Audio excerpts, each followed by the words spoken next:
നീ എന്താ അംബാസഡർ കാറിന്റെ കച്ചവടം തുടങ്ങിയോ അതോ മോഷ്ടിച്ചതാണോ? ഇത് ഞാൻ ആക്രി വിലയ്ക്ക് വാങ്ങിയ കാറുകളാ. ഫൈറ്റിനടിച്ച് പൊളിക്കാൻ. ഫൈറ്റാ? വളച്ചുകെട്ടില്ലാതെ കാര്യത്തിലേക്ക് കടക്കാം. ഞാൻ രാജമല്ലികയുടെ കൊട്ടേഷൻ ഏറ്റെടുത്തു. അല്ല, ഈ ഫൈറ്റില് നമ്മൾ പങ്കെടുക്കൂലോ അല്ലേ? എന്നാലും രസമുള്ളൂ.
Thank you sir.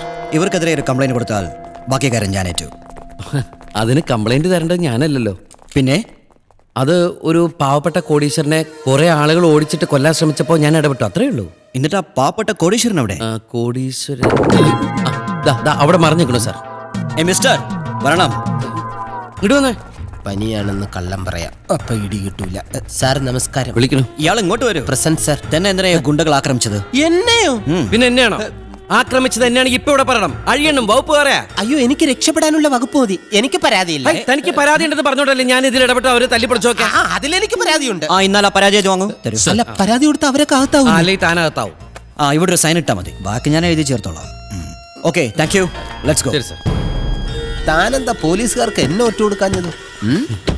ഞാനൊരു വക്കീല് മാത്രല്ല, നാടകൃത്ത് കൂടിയാ. ഞങ്ങൾ നാടകക്കാരെ കഥയിൽ ഇതുപോലെ എന്തെങ്കിലും ഒരു കുനിഷ്ട് വർക്ക് ചെയ്യും, പിന്നീട് അത് പ്രയോജനപ്പെടാറുണ്ട്. ഈ കുനിഷ്ട് പിന്നീട് നിനക്ക് മനസ്സിലാവും. മനസ്സിലായടാ?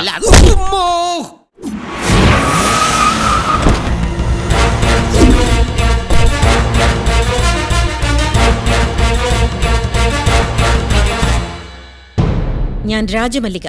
ഞാൻ മാഡത്തിന് ഇങ്ങോട്ട് വിളിപ്പിച്ചത് ബുദ്ധിമുട്ടായോ? It's okay. മിസ്റ്റർ റാം, ഇരിക്കൂ. Excuse me. ജോർജ്,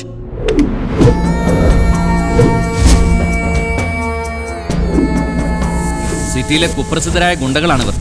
ഒരു ചെറുപ്പക്കാരനെ നടുറോട്ടിലിട്ട് കൊല്ലാൻ ശ്രമിച്ചതിന് അറസ്റ്റ് ചെയ്താണ് ഇവരെ. തക്ക സമയത്ത് വന്നൊരു മിടുക്കൻ അയാളെ രക്ഷപ്പെടുത്തിയില്ലായിരുന്നെങ്കിൽ കൊലക്കുറ്റത്തിന് കേസെടുക്കേണ്ടി വന്നേനെ. ബട്ട് വൺ തിങ്, ഇവരുടെ മൊഴിയിൽ നിന്നും മാഡത്തിന് വേണ്ടിയാണ് ഈ ദൗത്യം ഏറ്റെടുത്തെന്ന് പറയുന്നു. ഞാൻ നിഷേധിക്കുന്നില്ല. പലതവണയായി ഒരുത്തൻ എൻ്റെ മോളെ ശല്യം ചെയ്യുന്നുവെന്ന് ഞാൻ DGPയെ കൊണ്ട് പറയിപ്പിച്ചിരുന്നു. എനിക്ക് വേണ്ടത് അവനെയാണ്. ഇവരാരെ കൊലപ്പെടുത്താൻ ശ്രമിച്ചോ അവനെ. George sir. ഇവരെ കൊണ്ടേക്കോളൂ. Yes sir. കൂടുതൽ വേണമെങ്കിൽ പറഞ്ഞാൽ മതി. ഞാൻ കൈക്കൂലി വാങ്ങാറില്ല, പ്രത്യേകിച്ച് മാഡത്തിൻ്റെ അടുത്ത് നിന്നും. അവൻ്റെ എതിരെ ഒരു പെറ്റീഷൻ മാഡത്തിൻ്റെ മകൾ എഴുതി തന്നാൽ മാത്രം മതി. അവനെ പൊക്കിയെടുത്ത് അകത്തിടുന്ന കാര്യം ഞാൻ ഏറ്റു.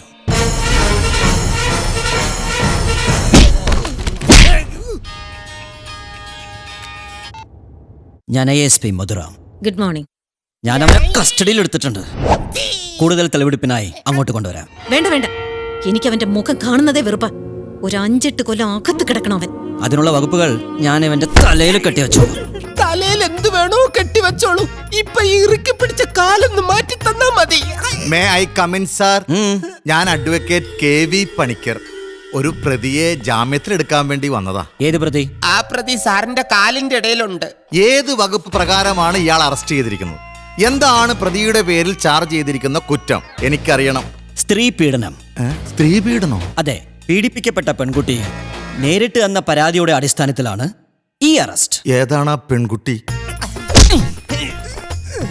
ചന്ത വാസന്തി അല്ലെങ്കിൽ ബസ് സ്റ്റാൻഡ് മേരി. പക്ഷെ അവര് ഈ പരാതി കൊടുക്കുന്ന ടൈപ്പ് അല്ലല്ലോ.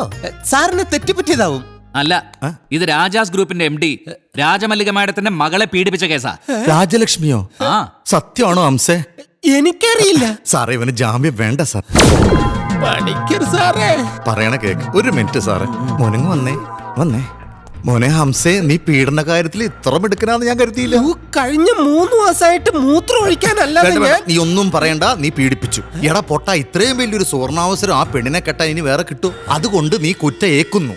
എടാ, നീ പീഡിപ്പിച്ച ആ രാജലക്ഷ്മിയെ ഇനി കുടുംബത്തിൽ പിറന്ന ആരെങ്കിലും വന്ന് കല്യാണം കഴിക്കും. ഞാനെന്താ അത്രയ്ക്ക് മോശം? അയ്യോ, അതുകൊണ്ടല്ല ഹംസേ, നിന്റെ അടുത്ത് കരഞ്ഞ അവര് കാല് പിടിക്കും. സാറേ, കൂടുതൽ ചോദ്യം ചെയ്യാതെ തന്നെ പ്രതി എല്ലാ കുറ്റവും സമ്മതിച്ചിരിക്കുന്നു. 1 അല്ല 9 വട്ടം പ്രതി പീഡിപ്പിച്ചു. ഞാൻ സാക്ഷി. ഇത് സത്യം സത്യം സത്യം. വാർത്തകൾ തുടരുന്നു.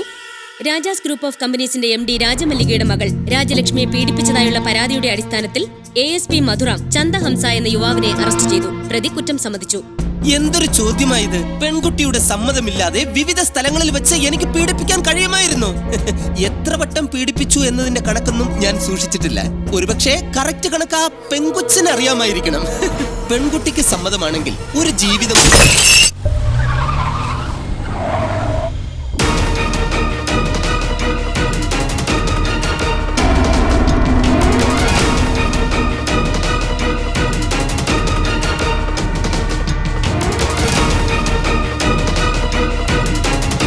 Indu, yes madam. ആരാ ഗേറ്റില്? ചോദിക്കാതെ പറയാതെ ഓരോരുത്തർ കയറി വരുന്നു. അത് മാഡം. ആരായാലും ഡിസ്മിസ് ചെയ്യും. നിക്കടി അവിടെ. ഏയ് മിസ്റ്റർ, സൂക്ഷിച്ച് സംസാരിക്കണം. ഈ എടിപ്പൊടിന്നുള്ള വിളിയൊന്നും ഇവിടെ വേണ്ട. എന്റെ മകളാണ് ഇവൾ. എന്റെ ഭാര്യയാണ് ഇവൾ. നിയമപരമായി ബന്ധം വേർപെടുത്തിയിട്ടുമില്ല. നിങ്ങളെയും മോളെയും സഹിക്കാൻ പറ്റാത്തത് കൊണ്ട് ഞാൻ പിരിഞ്ഞു താമസിക്കുകയാണെന്ന് ഈ ലോകത്തിന് മൊത്തം അറിയാം. ഭാര്യ ഭർത്തൃ ബന്ധം പുതുക്കാനാണോ ഇപ്പൊ വന്നത്? അല്ല, ആ ബന്ധത്തിൽ പിറന്ന കുഞ്ഞിനെ സംരക്ഷിക്കാൻ ആരോടെങ്കിലും വാശി തീർക്കേണ്ടത് സ്വന്തം മകളുടെ ഭാവി തുളച്ചുണ്ടാകരുത്. ഇവിടെ കിടന്ന് തൊണ്ട കീറണ്ട. എന്റെ മകളുടെ കാര്യം നോക്കാൻ എനിക്കറിയാം. നിനക്ക് ദിവ്യഗർഭം ഉണ്ടായ സന്തതി ഒന്നുമല്ലല്ലോ ലക്ഷ്മി. പാതി ഉത്തരവാദിത്വം അല്ല, 3/4 ഉത്തരവാദിത്വം എനിക്കുമുണ്ട്. ഏയ്, താൻ ഇപ്പൊ ഇവിടെ നിന്ന് ഇറങ്ങി പോകുന്നുണ്ടോ അതോ ഞാൻ DGPയെ വിളിക്കണോ? DGP എന്താ തലയുടെ പട്ടുപടിക്കാരണോ? വിളിക്കുമ്പോ ചാടി വരാൻ. ഞാൻ നിങ്ങളുടെ മകളുടെ കാര്യമല്ല, എന്റെ മകളുടെ കാര്യ പറയുന്നത്. വിവാഹപ്രായമായ അവൾക്ക് ഇനിയൊരു നല്ല ആലോചന വരുമെന്ന് തോന്നുന്നുണ്ടോ? എന്റെ കാര്യം ഓർത്ത് ആരും വിഷമിക്കണ്ട. മോളെ, നിന്റെ അച്ഛനാ ഞാൻ. മകളുടെ വിവാഹം ഒരു അച്ഛന്റെ സ്വപ്ന ഉത്തരവാദിത്വമാണ്. ഞാനൊന്ന് തീരുമാനിച്ചു. എന്റെ മോളെ സംരക്ഷിക്കാൻ പ്രാപ്തിയുള്ള സ്നേഹസമ്പന്നനായ ഒരാളെ കൊണ്ട് ഇവളുടെ വിവാഹം നടത്താം. മകളുടെ കാര്യത്തിൽ ഒരു അച്ഛന്റെ പവർ എന്താണെന്ന് ഞാൻ കാണിച്ചു തരാം.